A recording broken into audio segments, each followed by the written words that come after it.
So yeah, guys, language has meaning, language has purpose, language has value, language carries weight. Can we please stop referring to them as abortion clinics? It's bullshit. They're not abortion clinics. That's a very, very small percent of what they do. That's like 1/33 of what they do. It's like 1/30th at the most. They're not abortion clinics. Can we call them maybe daughter safety clinics? Can we call them wife health clinics? I don't know. I don't know what we should call them. Can we call them crazy cat ant birth control clinics? That's got some sticking power. I like that. Can we call them happy vag clinics? Safe vagina clinics. I like that. Unsick, sticky, or off orifices. I don't know. We've got to call them something other than abortion clinics because that's not what they are. And there are a lot of places, Planned Parenthood locations that have been shut down that are not only are they not abortion clinics, they don't even provide abortion. So, based on conservative rhetoric versus action, how about we call them the temple of your hooker doesn't give you something sick to take home? I like that. It's got a nice ring to it.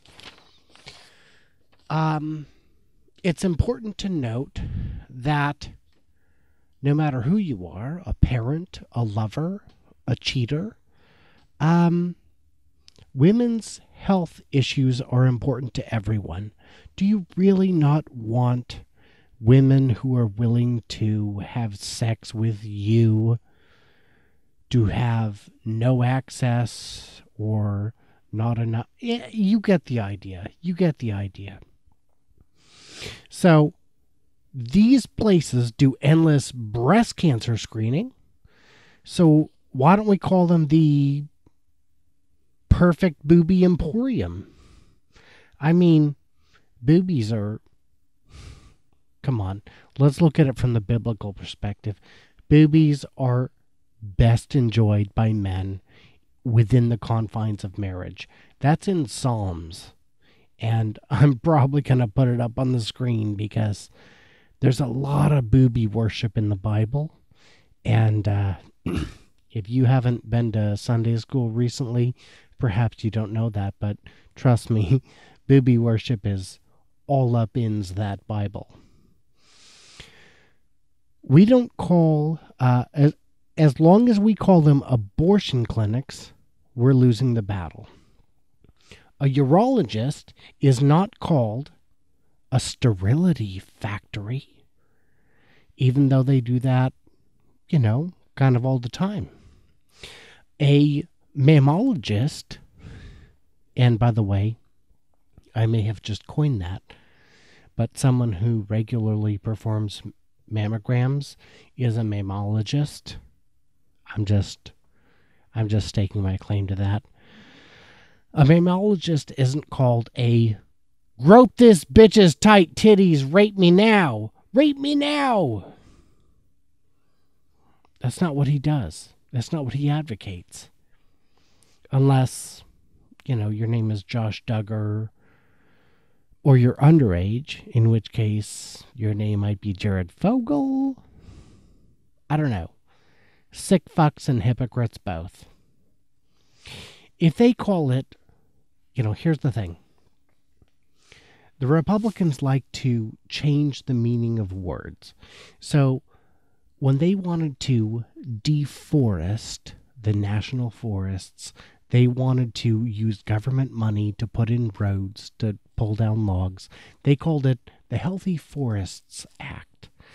When they wanted to increase pollution, they called it the Clear Skies Act.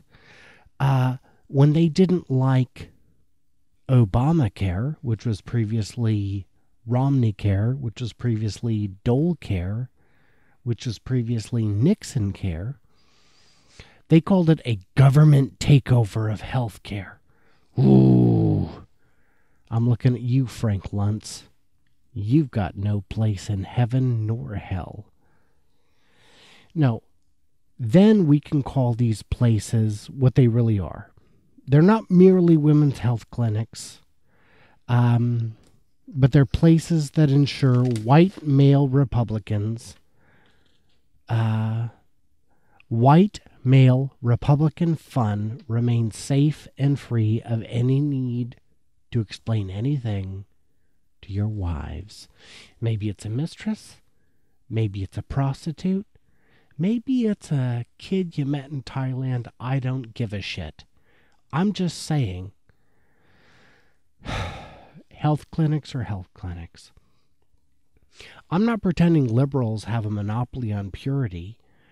I'm saying they don't make it a pillar of their crumbling platform, all the while knowing firsthand it's a literal impossibility. I mean, seriously. To paraphrase too many of my favorite rappers, bitches be fucking. More broadly, kids be fucking. You can't stop that. That's just the way it goes. So, let's see.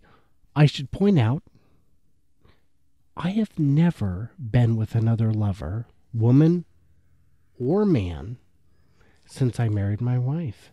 Yeah, that's a fact. Sure, there were countless dozens while we were betrothed.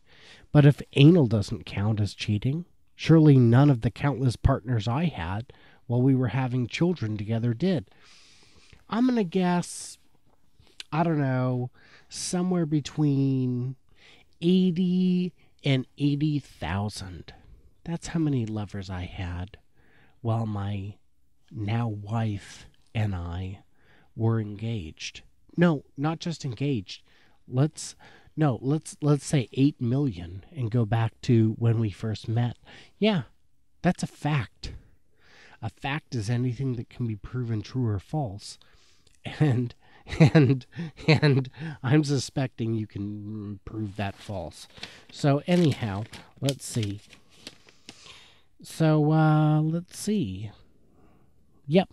So, leave me a comment, shoot me an email, leave me a message somehow, anyhow you can, and maybe you can be my first cheat.